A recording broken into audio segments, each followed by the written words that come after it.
آج خان صاحب نے خود عدالت سے ریکویسٹ کی ہے بی بی کے صحت کے بارے میں اور اس خدشے کے پیش نظر کہ ان کو زہر دیا گیا ہے، ان کو ہارپک دیا گیا ہے۔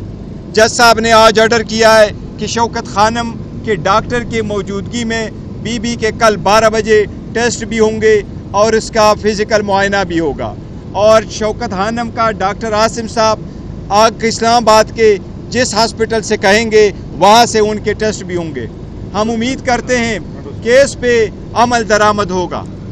ہم عدلیہ سے درخواست کرتے ہیں کہ آپ اپنے احکامات کو ضرور انفورس کرواؤ۔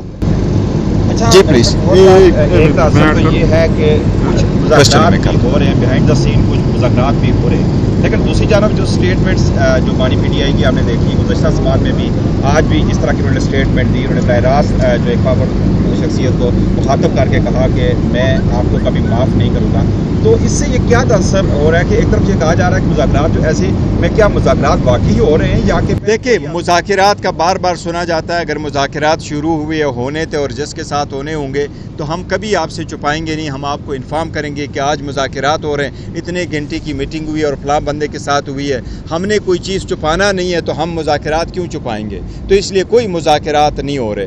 جہاں تک خان صاحب نام لے رہے ہیں کہ یہ رسپانسبل ہے، بالکل یہ ضروری ہے۔ خان صاحب نے کیٹیگوریکلی کہا ہے اس وقت بشرا بی بی اپنے گھر میں اکیلی ہے، سارے دروازے بند ہیں، کھڑکیاں بند ہیں، کمرہ بند ہے، وہ گھر میں اکیلی ہیں، ان کے تحفظات ہیں صحت کے بارے میں بھی اور سیکیورٹی کے بارے میں۔ جو لوگ رسپانسبل ہے، خان صاحب صحیح فرما رہے ہیں کہ اگر بی بی کو کچھ ہوا تو وہ لوگ رسپانسبل ہوں گے جن کے ایما پہ یہ سارا ہو رہا ہے۔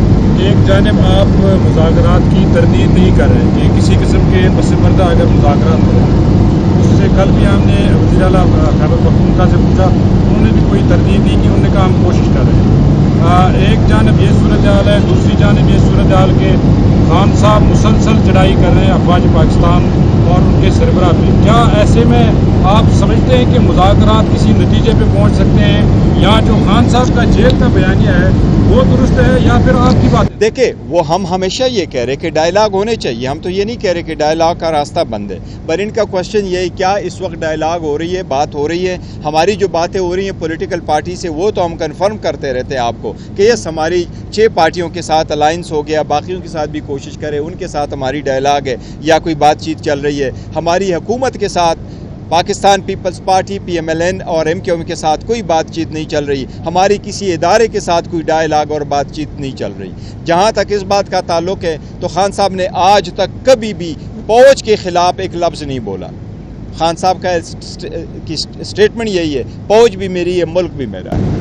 صاحب یہ بتائیے گا جلسوں کے لیے آپ نے کہا تھا کہ جلسے کرنے ہیں، تو ابھی تک آپ کو کہاں سے اجازت؟ دیکھیں ہمیں اجازت نہیں دی جا رہی، اجازت نہیں دے رہے۔ جہاں جہاں ہم نے اپلیکیشنیں دی تھیں وہاں اپلیکیشنوں پہ اپلیکیشنیں ساری مسترد ہوئی اور ہم کوشش کر رہے ہیں 2 دن کتنی جلدی ہم یہ دے سکتے ہیں، لیکن ہماری کوشش ہے اور لوکل جو لیڈرشپ ہے وہ اپنی ریلیز کریں گے، لیکن اس کے باوجود ہم ریلیز اور کنونشن کریں گے اگر بڑے جلسے کی اجازت۔ یس پھر بھی کنونشنز کریں گے اپنے جیسے۔ خان صاحب جنرل باجوہ کا بھی بار بار نام لیتے ہیں کہ وہ اس سازش کا حصہ رہے، وہ جنرل باجوہ کو تاحیات ان کو عہدے پہ رہنے کی انہوں نے پیشکش بھی کی تھی اس وقت، اور یہ تمام لوگوں نے سنا ہے، تو اس پر آپ کیا کہیں گے کہ آج وہ مخالف ہو گئے ہیں، اس وقت وہ ان کے نہیں؟ دیکھو خان صاحب نے دونوں چیزوں کا الگ الگ ذکر کیا، جہاں تک تاحیات نہیں اس نے ایکسٹینشن کا ذکر کیا ہے، تو انہوں نے کہا تھا کہ اگر آپ ان کا ساتھ دیں گے اس پرپس کے لیے کہ وہ آپ کو ایکسٹینشن دیں گے وہ تو ہم بھی دے دیں گے، یہ ویسے اس تناظر میں ہوا تھا، otherwise he was not in favour کہ کسی کو بھی ایکسٹینشن دی جائے۔ اور جہاں تک ان کی کہنے کا متعلق ہے کہ ان پہ الزام ٹھہرایا ہے تو وہ کئی مرتبہ خان صاحب نے ذکر کیا ہے، اور ابھی دیکھیں وہ فوج شخصیت کا ایک نام لینا الگ بات ہے اور انسٹیٹیوشنز کا فوج کا نام لینا ایک الگ بات ہے۔ جہاں تک جن شخصیات کا انہوں نے نام لیا وہ اس تناظر میں انہوں نے لیا کہ یہی وہ رسپانسبل لوگ ہیں جن کے پاور اور اختیارات کے نیچے ہی بی بی وہاں ہے۔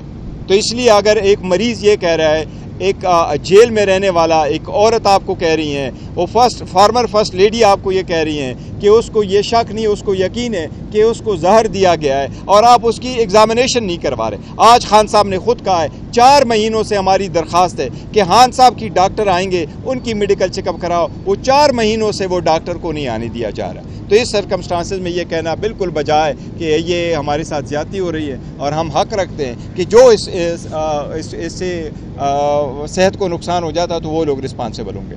سر آپ اس حکومت کو کتنا عرصہ چلتا دیکھ رہے ہیں؟ اپنے میں تو کہتا ہوں یہ غیر منتخب حکومت ہے، اس کے پاس کوئی اختیار نہیں ہے، مینڈیٹ نہیں ہے، کوئی چلنا نہیں چاہیے. لیکن جو لوگ چلوا رہے ہیں جتنا عرصہ تک چلے گا بل انشاءاللہ تعالیٰ ان کے دن بڑے کم ہوں گے. الیکشنز ہو رہے ہیں اس میں بھی یہ بھی آپ کو پارٹی کی جانب سے الزام لگایا جا رہا ہے کہ وہی پکڑ دکڑ اور وہی یہ بالکل پکڑ دکڑ شروع ہے اور دھاندلی بھی شروع ہے. ہمارے جو احمد چٹا صاحب ہے اس کو اپنے علاقے میں اپنے گاؤں میں جانے نہیں دے رہے ہیں. وہ میمنے صاحب ہے لیکن وہ ایز اے منے بھی نہیں جا سکتے. اس کا بھائی الیکشن لڑ رہا ہے، وہ کمپین نہیں کر سکتا. تو یہ تو سب دنیا نے دیکھا اور ہم سوشل میڈیا پہ اس کو لے کے آ چکے ہیں. Thank you so very much. Thank you.